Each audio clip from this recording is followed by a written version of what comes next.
Fishes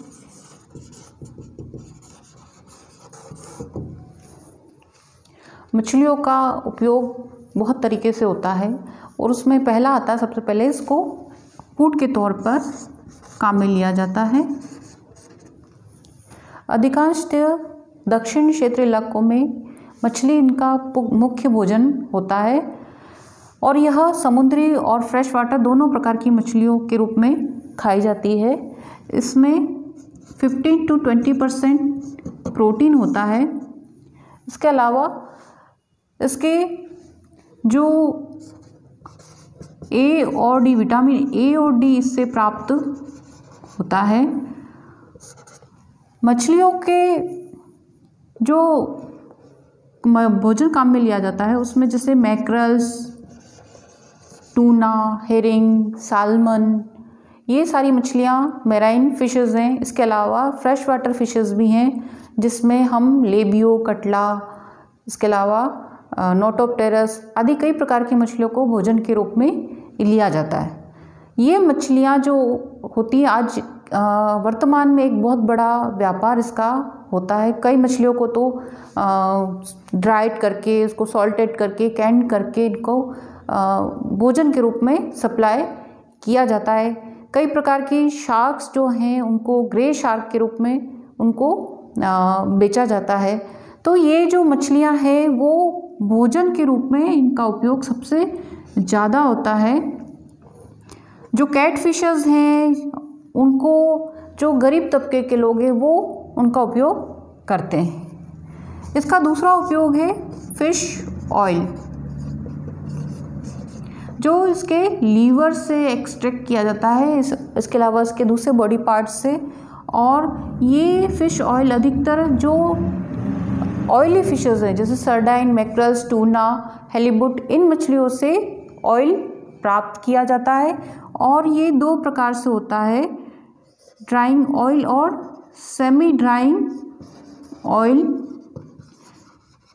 जिसमें एक में आयोडीन की कंटेंट ज़्यादा होती है और सेमी ड्राइंग ऑयल में आयोडीन की कंटेंट कम होती है। इसका उपयोग इसमें विटामिन ए और डी के अलावा कई एमिनो एसिड्स भी होते हैं और इसके ऑयल का उपयोग कई प्रकार के पेंट्स में भी किया जाता है। अगला उपयोग है फिश मील एंड मैन्योर।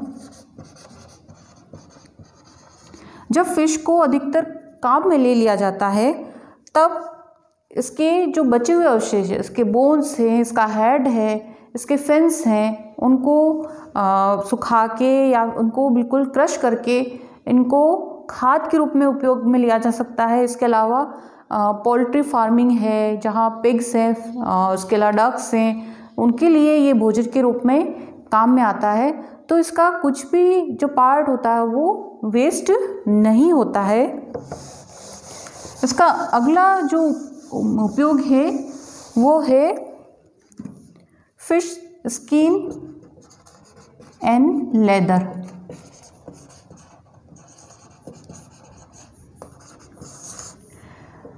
कई मछलियों की जो स्किन है उनसे पर्स और शूज़ को बनाया जाता है, जैसे टेट्राडोन है या डायोडोन है। ऐसी फिशेस जो होती हैं उनकी स्किन जो होती है बहुत उपयोगी होती है और उससे हैंडमेड आर्टिकल्स का उपयोग किया जाता है।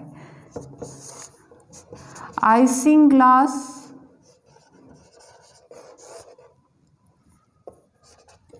ये एक प्रकार से जो जिन मछलियों में ब्लेडर पाया जाता है उन मछलियों से ये प्राप्त किया जाता है और ये बिल्कुल चमकदार होता है और ये कई प्रकार से काम में आता है। अगला है फिश ग्लू। फिश ग्लू जो बनता है इसके हेड से, इसके फिन्स से, वो बहुत यूज़फुल होता है और ये बहुत ज़्यादा एडेसिव प्रकृति का होता है। इसके अलावा फिशेस का उपयोग मेडिसिन्स में भी होता है।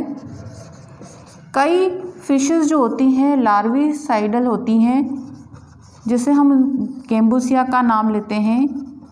कई इलाकों में जहाँ पे मच्छर ज़्यादा पाए जाते हैं वहाँ पे उन लार्वास को ख़त्म करने के लिए जो मछलियाँ काम में ली जाती हैं। इसके अलावा कई मछलियाँ जो होती हैं वो कई बीमारियों में काम में आती है, जैसे अंधता निवारण है, नाइट ब्लाइंडनेस है, या अस्थमा है, या कोल्ड जैसी बीमारियाँ हैं, तो उसमें ये मछलियाँ काम में आती हैं। इसके अलावा इसका उपयोग है स्पोर्ट्स में, रोमांच के लिए भी इनका उपयोग करते हैं, या फिर गेम फिशिंग के लिए इसका उपयोग करते हैं, जिसमें ट्राउट है उनका उपयोग किया जाता है। और ये मछलियाँ जो होती हैं वो फूड के तौर पे काम में नहीं लेते हैं इसको, जिसमें एक है टारपोन नाम की जो फिश है उसको ज़्यादा गेम फिश के रूप में काम में लिया जाता है। इसके अलावा हम घरों में भी एक्वेरियम में कई प्रकार की मछलियों को हम यूज़ करते हैं, जैसे गोल्ड फिश है, या फिर गप्पी फिश है, किसिंग गोरामी है। ऐसी कई फिशेस हैं जिनका उपयोग एक्वेरियम में हम करते हैं। और इसके अलावा जो इम्पोर्टेंस है इसका फिश का, जो साइंस के स्टूडेंट हैं वो ये जानते हैं कि लेबोरेटरी में इसका यूज़ हम करते हैं साइंटिफिक स्टडी के लिए, जैसे कि लेबियो है, कई प्रकार के फिशेस हैं, स्कोलिडन है, इनका उपयोग हम अध्ययन के लिए करते हैं। कई बार एनिमल बिहेवियर, जेनेटिक्स या फिर विज्ञान की जो अन्य शाखा हैं जैसे इक्तियोलॉजी है, उनका अध्ययन करने के लिए भी फिशेस का उपयोग किया जाता है। तो एक तरीके से ये मछलियाँ जो है बेनिफिट्स हमको दे रही है, लेकिन कुछ मछलियाँ ऐसे डिस्ट्रक्टिव के तौर पर भी हैं जो हमारे लिए नुकसान करती हैं। ये जो पानी में जो कैट फिशेस हैं या फिर कार्निवोरस फिशेस हैं, वो अधिकतर जो श्रिम्प्स हैं या फिर प्रॉन्स हैं उनको नष्ट कर देती हैं, उनको खा जाती हैं। इसके अलावा कई मछलियाँ ऐसी हैं जो इंसानों को नुकसान पहुंचाती है, जैसे इलेक्ट्रिक रे है, टॉर्पिडो है, टेट्राडोन है। ये मछलियाँ जो हैं वो पानी में बहुत ज़्यादा नुकसान पहुंचाती। तो हम इस तरह से देखते हैं कि मछलियों का कई तरीके से उपयोग है। तो इनमें से जो मुख्य मछलियां हैं, जैसे इनको दो भागों में बांटा है, फ्रेश वाटर और मैराइन वाटर। तो जो मैराइन वाटर से भी फिश जो प्राप्त हो रही है उसमें ऑयल कंटेंट तो प्राप्त हो ही रहा है, इसके अलावा हमको उससे और भी कई चीज़ें प्राप्त हो रही हैं।